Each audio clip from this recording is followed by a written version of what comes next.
Thank you. So I would like to welcome you to my talk, The Goldilocks Effect, alias Publishing with De Gruyter.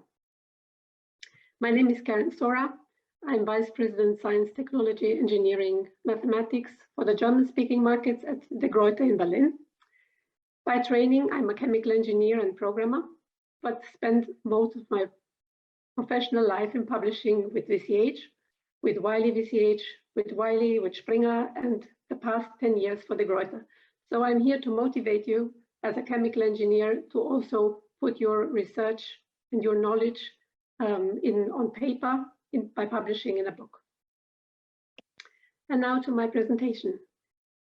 So do you know the children's story, The Three Bears, where a girl named Goldilocks finds a house owned by three bears. And each of the bears has their own preference in bed, in food.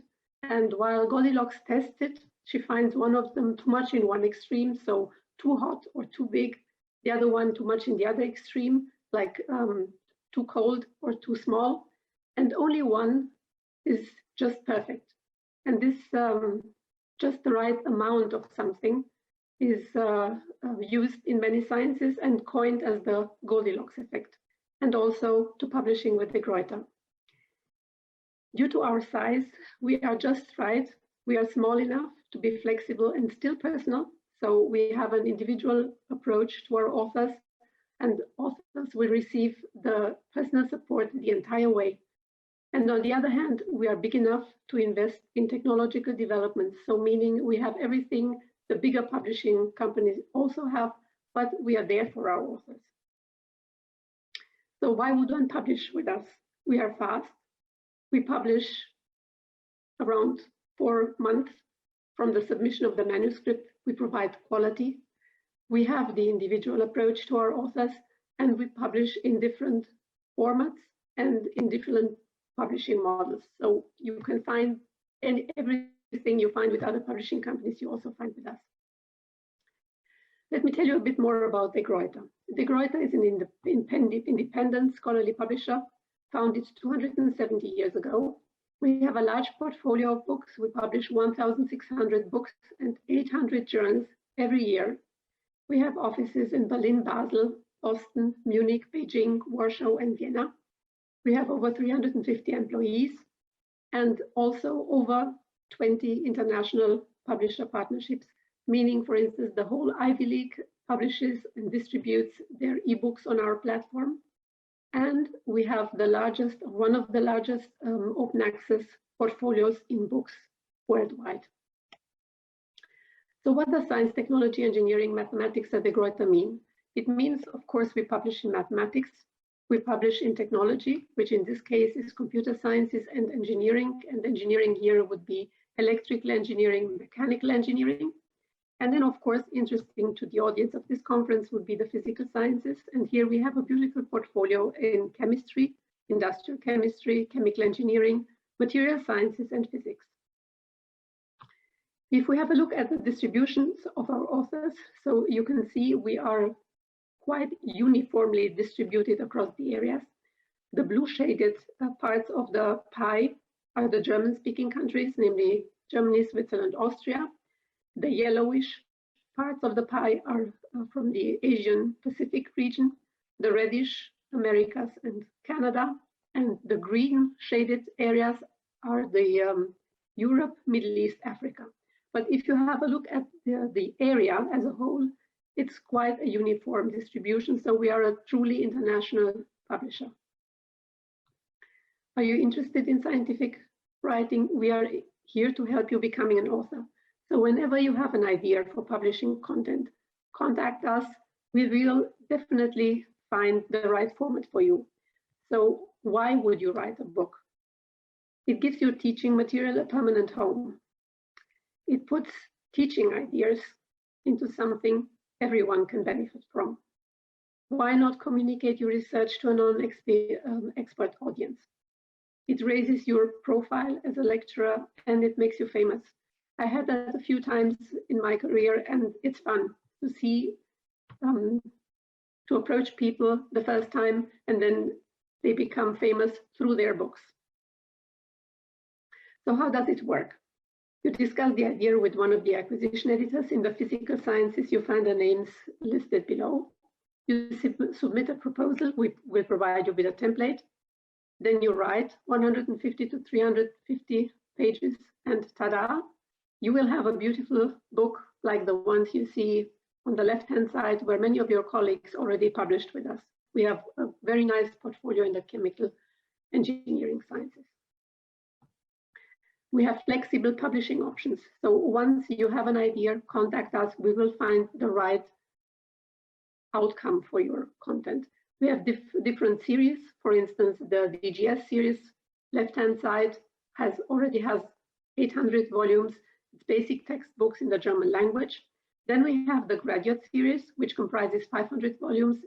There are advanced textbooks on interdisciplinary topics, graduate level, basically introductions to this timely topics. Then the STEM series, which will be professional introductions, so a bit higher in level. Both the graduate and the STEM series are English language.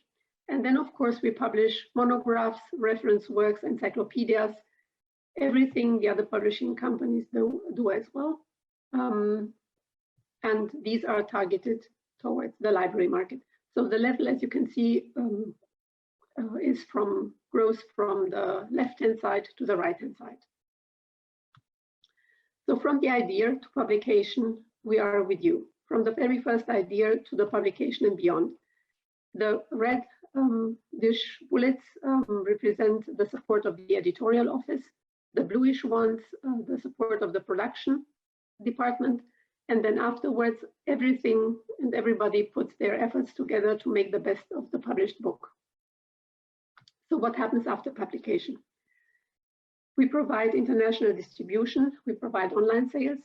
We are in close contact with libraries and institutions and represented at relevant fairs and congresses, like, for instance, today. So please visit our virtual booth. We also promote your content on the social media.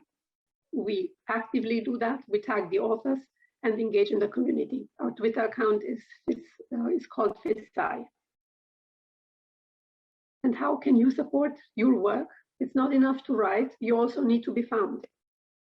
We need to optimize your content for Google. So it is a big difference between now and the past, when the book was conceived to be also only for print and to be found in a library. Nowadays, your book needs to be found on the internet. So we need to find the right title, put the most important words first. One has to use keywords, eliminate fillers. So for instance, introduction or model or properties in a title doesn't bring you anything in a digital word. The chapter titles are also important, and it's best if they also use keywords.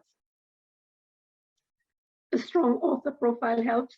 If you have a profile, we can tag your content to your profile, and this way enable to be found.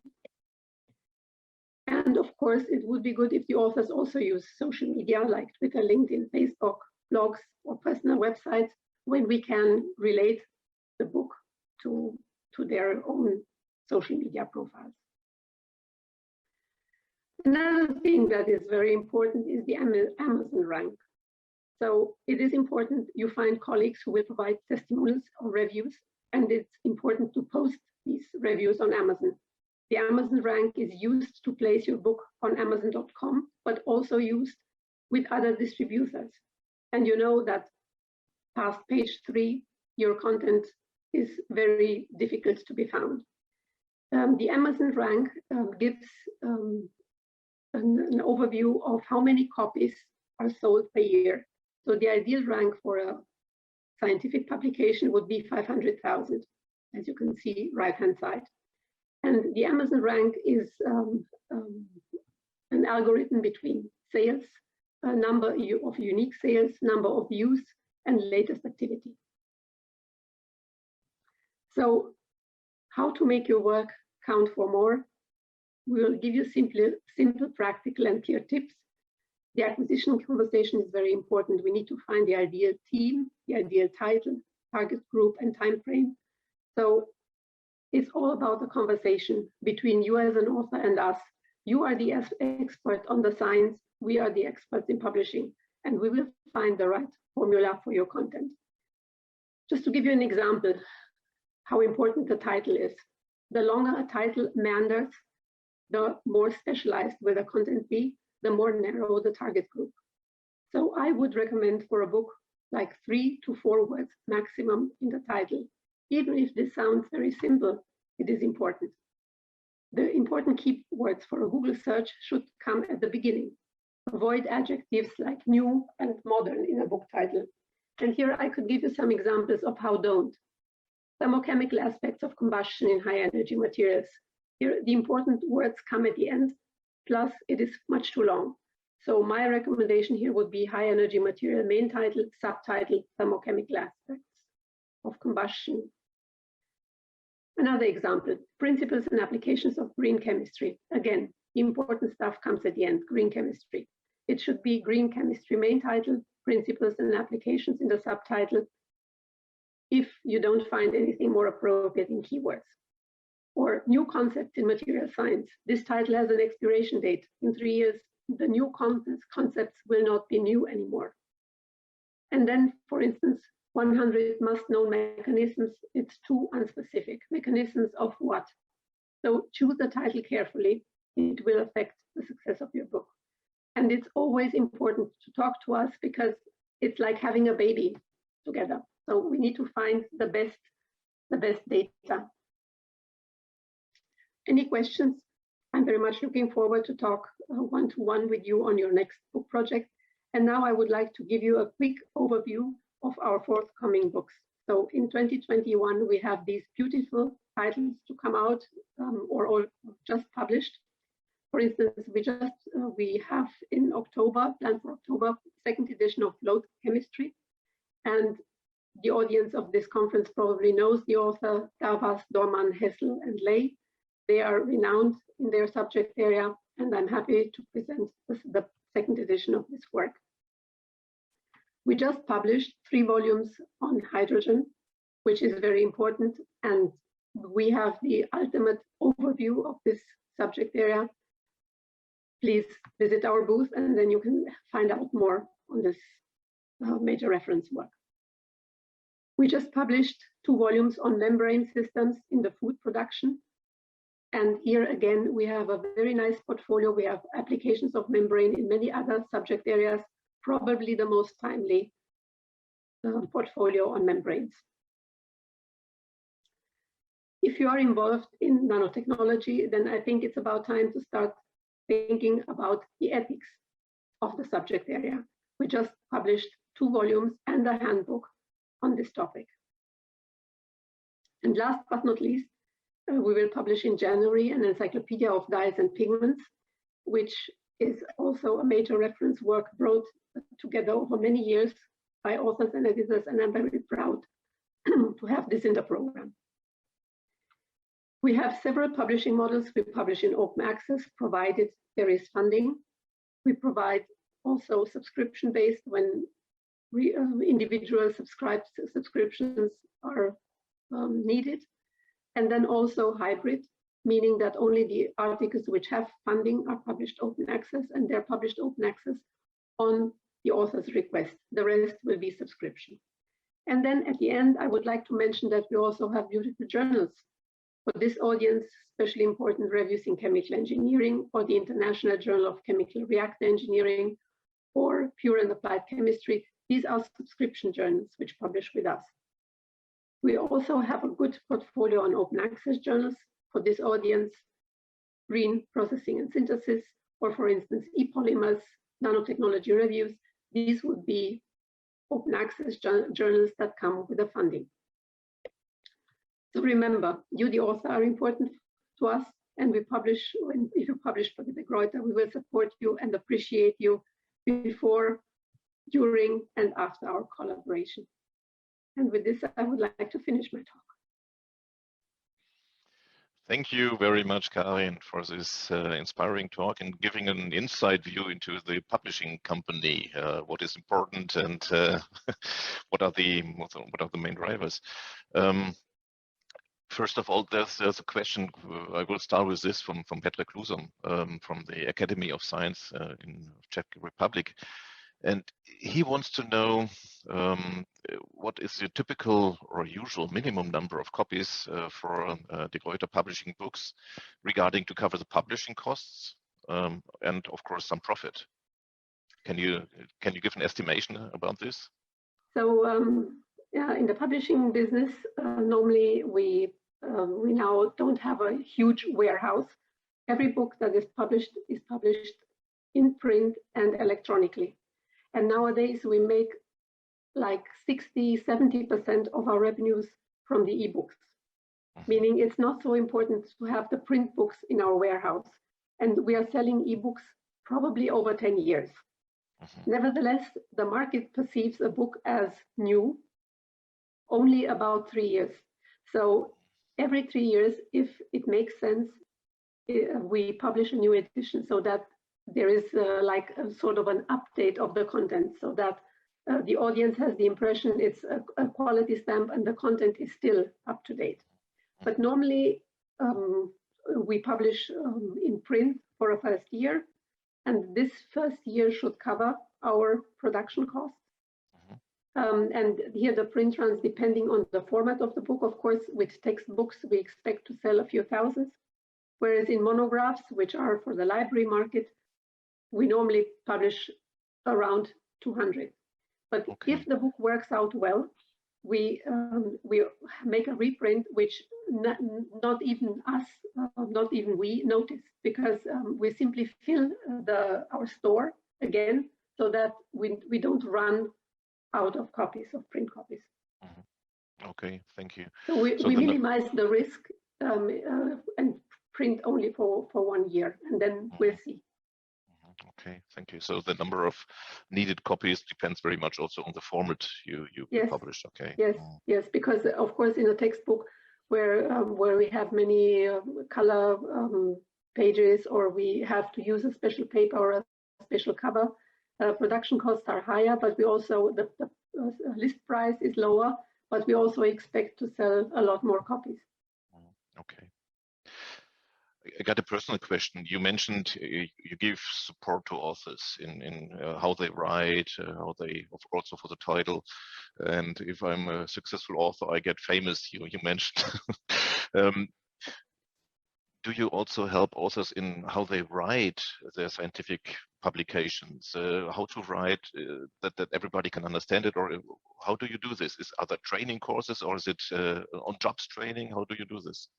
So I am in the publishing business for over 30 years. I can support my authors. I know what a good manuscript should be like. We offer courses, but it's all about the first conversation. So the author needs to be clear on what he's doing, and we need to be clear on what we're expecting from the author. And if everybody knows what they're doing, so the author, what he is writing, us, what we expect to publish, then probably the book will be a successful one. Sometimes there is competition out there, and you can actually replace that competition, but you need to be very clear on your target. So do you want to replace it? Do you want to complement it? Or do you want to be the only book on the market? So in my career, I had everything. I published, for instance, the first book on microreactors when microreactors wasn't even a topic. So when I submitted my proposal that time in the company, I was asked whether the market is also bigger than a fingernail. And that book became a real successful one. And I had authors whom I picked from a journal article, and they published their book, and they became dean at the university and told me that the books made me famous. So it's always fun to see such a development. Okay, sounds good. So personal contact between the publisher and the author, this is of high importance. And yes, and thank you again. It's all about networking, like everywhere. Like in science, yeah, for sure. Yes. We ran out of time, Karin. Thanks for this highly interesting talk, and welcome to everybody to visit also the booth of De Gruyter in the virtual booth here on the. Thank you for having me. Yeah, thank you.